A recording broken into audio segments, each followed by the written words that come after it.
তাহলে সমস্যা কোথায়? তাহলে আপনার টেন্ডেন্সি কেন নেন মাথায় যে অমুকে কি বলবে, তমুকে কি করবে, শ্বশুর বাড়ির লোক কি বলবে, জামাই বাড়ির লোক কি বলবে, এলাকার মানুষ কি বলবে, প্রতিবেশী কি বলবে, এরা কি বলবে, সে বলবে, ছোট করো বড় করু মাজ্জা করু, এত টাকা অত টাকা, এটা এটা কি তারে ভাই? এটা কি?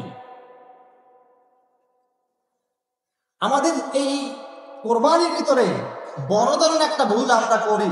সেটা হলো কি, আমরা যখন গরু কিনি না, তো গরু কেনার পরে মানুষ সবচেয়ে সবার আগে কি প্রশ্ন করে বলেন তো? কত দিয়ে কিনছেন করে কিনা? আপনি যখন গরু নিয়ে যান কি প্রশ্ন করে আপনাকে? গরুটা দেখতে কিরকম এটা বলেন না গরুর দাম কত? কি জিগা? এটাই তো নাকি? তো আপনি কি বলেন? 1,30,000। তো এটা মন্তব্য করে না জিতে নাই, না জিতে নাই। তো আবার না ঠকছে, না 1.5 লাখ টাকার গরু, মাংস বেশি সুবিধা হইব না, না এটা গরু, এটা তো মুখ গরু, ঠিক না ভাই? এটা বলে কি বলে না? আচ্ছা, আপনি এই কোরবানিটা দিচ্ছেন, এটা তো আল্লাহর জন্য দিচ্ছেন। তো আল্লাহ তো যদি আপনি 1,30,000 টাকা দিয়ে থাকেন, আপনি ঠকছেন কেমনে বলেন তো? কেমনে ঠকলেন আপনি আমাকে বলেন? একজনে দিয়েছে 1 লাখ টাকা, আচ্ছা এর যে ফজিলত, একজনে দিয়েছে 1.5 লাখ টাকা, এর কি ফজিলত? দুইটা কি একরকম? দুইটা কি একরকম? তো আমি 1.5 লাখ টাকা আল্লাহর রাস্তায় দিয়েছি, আমি বেশি সওয়াব পাবো। উনি 1 লাখ টাকা দিয়েছে, উনি 1 লাখ টাকা সওয়াব পাবে, ঠিক না? তো এর মধ্যে হার জিত কোথায় আমি তো বুঝলাম। আপনারা কি এটা কখনো মাথায় নিছেন? এখন পর্যন্ত মাথায় নিছেন? নেন নাই। আপনি ঠকছেন কোন কায়দায়? আপনি যে 1,30,000 দিয়ে গরু কিনছেন, এই 1,30,000 টাকা কাকে দিচ্ছেন? আল্লাহকে দিচ্ছেন না? আল্লাহর জন্য খরচ করছেন না? তা আল্লাহর জন্য যদি কোনো ব্যক্তি খরচ করে, হে ঠকে না জিতে? তা আমি যে করে ঠকছে। এগুলা পশু কোনো মাধ্যম না ভাই, পশু কোনো বিষয়, পশু এটা একটা উসিলা, এটা একটা দৃষ্টান্ত, পশু কোনো মাধ্যম না, পশু কোনো বিষয় না। আল্লাহ কি বলছে কোরআনে? কথা তো অনেক, কেমনে বলবো? পাল্লাম্মা বালাগা মা'হু সা'য়া ক্বালা ইয়া বুনাইয়া ইন্নী আরা ফিল মানামি আন্নী আযবাহু। আল্লাহ ইব্রাহিম আলাইহিস সালাতু ওয়াস সালামকে স্বপ্নে কি দেখাইছেন? স্বপ্ন দেখাইছে তোমার প্রিয় বস্তু কোরবানি দাও। কি বস্তু? প্রিয় বস্তু।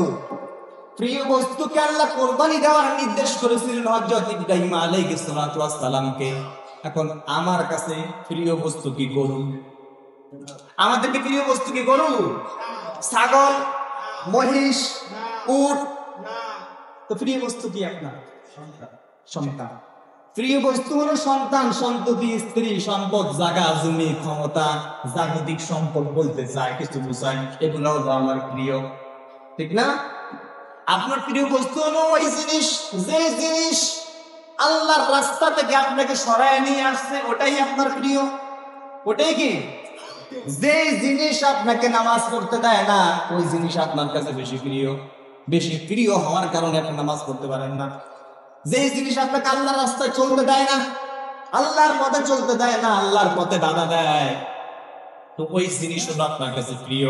এটা সন্তান হতে পারে, এটা স্ত্রী হতে পারে, এটা সম্পদ হতে পারে, এটা ক্ষমতা হতে পারে। এগুলার কারণে তো আপনি আল্লাহর রাস্তায় চলেন না। ওই জিনিসকে কোরবানি দিয়ে ত্যাগ করে আল্লাহর রাস্তায় চলে আসার নাম হলো কোরবানি। যে জিনিস আপনাকে আল্লাহর রাস্তায় চলতে বাধা দেয়, আল্লাহর আইন মানতে বাধা দেয়, ওই জিনিসকে কোরবানি দিয়ে আল্লাহর পথে আসা, আল্লাহর আইন মেনে জীবন যাপন করার নাম কোরবানি। এটার নাম কি? আপনি তো গরু জবাই করেন, কি তাও কথা কি বুঝছেন? পশু তো, গরু তো আমাদের কি না প্রিয় জিনিস না। আমরা এটার মাধ্যমে আল্লাহকে দেখাচ্ছি। এটার মাধ্যমে কি? এটা একটা মাধ্যম।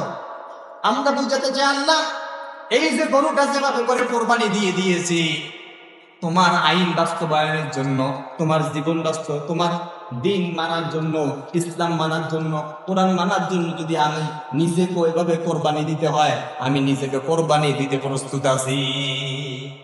আমরা তো আল্লাহকে এটা বুঝাচ্ছি। আমরা আল্লাহকে এটা বুঝাইবেন আপনি একটা গরুকে জবাই দিয়া যেভাবে করে জবাই দিতে আপনার কোনো দিল কাঁদে না, মন কাঁদে না, আপনি আল্লাহর রাস্তায় নিজে কোরবানি হয়ে যাওয়ার মতো ওই রকম মানসিকতা আপনার ভিতরে তৈরি করা লাগবে।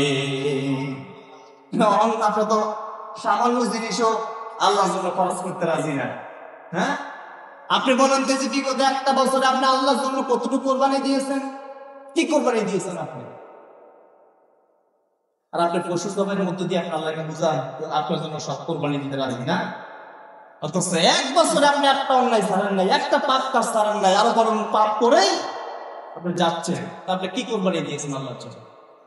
সম্মানিত হাজিরিন, এই জন্য আমরা অন্তত এই কোরবানি দেওয়ার আগে আমাদের মানসিকতা, আমাদের চিন্তা চেতনা সব কিছু পরিষ্কার করে একাকিত্ব একমাত্র আল্লাহর জন্য যেন আমাদের কোরবানিটা হয়, আল্লাহর উদ্দেশ্য আল্লাহকে সন্তুষ্ট করার জন্য আমরা কোরবানি দিতে পারি।